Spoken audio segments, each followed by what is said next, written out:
Now, ladies and gentlemen, the skins economy and of course the market as a whole for Counter-Strike Global Offensive, in my personal opinion, is at a very pivotal point. At any point in time, because things have gone up so much in a very short period of time, with the snap of a finger, I think they can come back down very quickly. The market is becoming very, very expensive, and especially too expensive for a lot of the average Joes to stay in the game, but let alone see these items go up and not be tempted to sell. Things are becoming unreasonably expensive. There's too many bubbles, there's too many investors, too many people know the ins and outs of the game. Today's CSGO commentary is not to scare you away from CSGO investing, doing trade-ups, or having some fun, or keeping your skins in your inventory. It's just, I would say, somewhat of a wake-up call that I don't see a lot of people discussing. 2022 has been the most insane year for CSGO growth, the player count alone, but the sales on top of that. And with that, the economy for the game, that being skins, knives, stickers, anything that's tradable, has gone up one way or another. And that's what I want to talk about in today's video. Now, if you guys are new to the channel, make sure you hit that like button and of course subscribe for weekly CSGO content.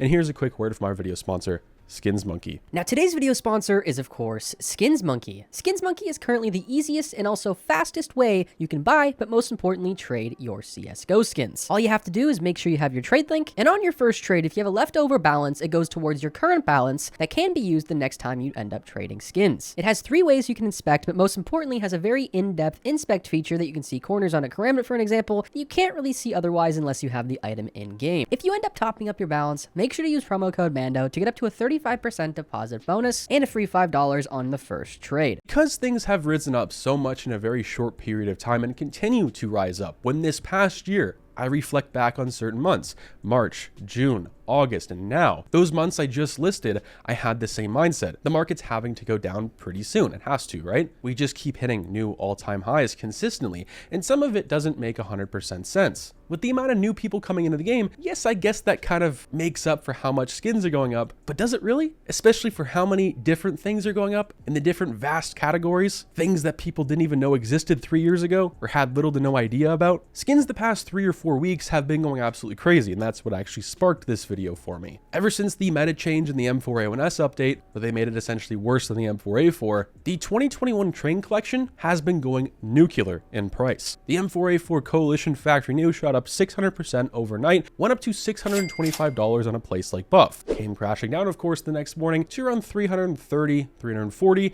and that's currently what it's normally sitting at. That's a pretty healthy price. But what we saw with that, I think, is an example of what we could possibly see later this year, or whenever the market decides to crash, what we could see with other skins in the market, possibly knives. But with the 2021 train collection going up, that wasn't the only one we saw go up. We saw the Mirage, we saw the Dust 2. Dust 2 obviously makes more sense than others, but why would the Mirage go up? Yes, they are rare, but they all went up almost the exact same amount at the exact same time. It just doesn't really compute for me. This is a pretty tough subject to cover, but it's very important, especially if you're playing CSGO on a daily basis, you have items in game, you sell things on a daily basis, maybe you trade, or of course you invest money every once in a while, maybe once a month, like I do and a lot of other people I know. An operation being rumored as much as it has been the past few months, with people coming in and out of the community saying it's going to happen, it's not going to happen, we will never really know until Valve, well, essentially drops it for us. And with an update, is something I covered and recently discussed in a CSGO commentary, reacting to TDM Jesus' video on how skins are going to die. That is being pretty much a CSGO update that breaks the game, but I don't think that's going to happen anytime soon. What I think is going to happen is things right now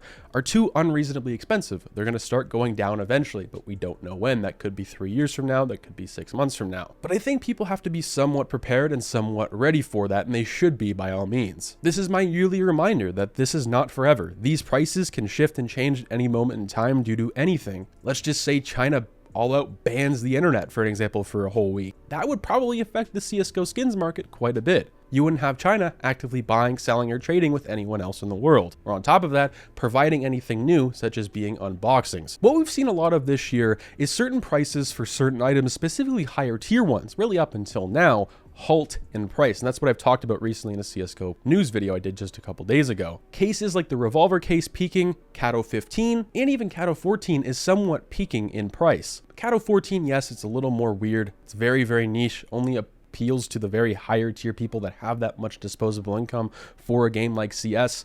The Vox Holo, I believe, was bought 4 times on Buff the other day, driving up the price to $6,000 to $7,000. Someone made a Dragon Lore craft out of it, which was pretty cool, but that really only happens like once a year nowadays because they're so expensive. With some of my recent Mando Mondays, I've covered Cato 15, specifically looking at the Titan Holo. You would think that this being the predecessor and the brother to the big boy, the Titan Holo from 2014, it would be pretty expensive and pretty going up in price on a daily basis. But that really hasn't been the case. It's been extremely stagnant. I'm not sure why, but it seems to be people are just not willing to pay that price for what it is. Yeah, sure, you can argue that that probably wasn't the best example because it was a very niche and is currently a niche market, but we're seeing some cases and skins do the same. It's kind of gotten to the point where it feels very uncomfortable for me to recommend and tell people to invest into certain things, or for me to make best budget knives or best cheap knives for $100, $200, $300, because yes, they've all gone up this past year, but what if, and when the next one comes out, what if it doesn't? Because I know people buy those knives for a fact. For people who have been in CS for the past 2 or 3 years, maybe especially investing, maybe someone like myself, if you have thousands of dollars in the game, let's just say something happened, would you need that money? Especially for what it is worth today, not 3 years ago when you bought it. There aren't very many people like that who depend on their CS income, but I know there's a couple out there. And well, this is your opportunity to get out. Now, this isn't me telling you to sell all your skins. Sell only if you would need that money if something were to happen. Sure, it'll suck, for an example, if I lose $5,000 that I have in CS right now, but I can afford to take that loss. That's why I like to call CSGO a hobby investment, and that's what CSGO is essentially, especially the market side of things. Now, these are my current thoughts on the CSGO market and of course the future of it. For all I know, we could keep going up like this for the next 2 or 3 years, then see somewhat of a dip and then go up even more. With prices going up so much, I haven't seen anyone talk about selling. All everyone does ever in the community is talk about investing, and of course the best time to buy, never to sell. And well, this is your time to do so if that's what you need, that's what you want, or you need some sort of exit plan. Because maybe if you're not playing the game, it's good to have an exit plan pretty soon. Hopefully you guys enjoyed this commentary today. Hopefully you guys also understood my message I was kind of trying to portray this entire video. Hopefully you guys enjoyed. I'll catch you guys in the next one. Stay positive, stay sexy. I'm out, guys. Peace.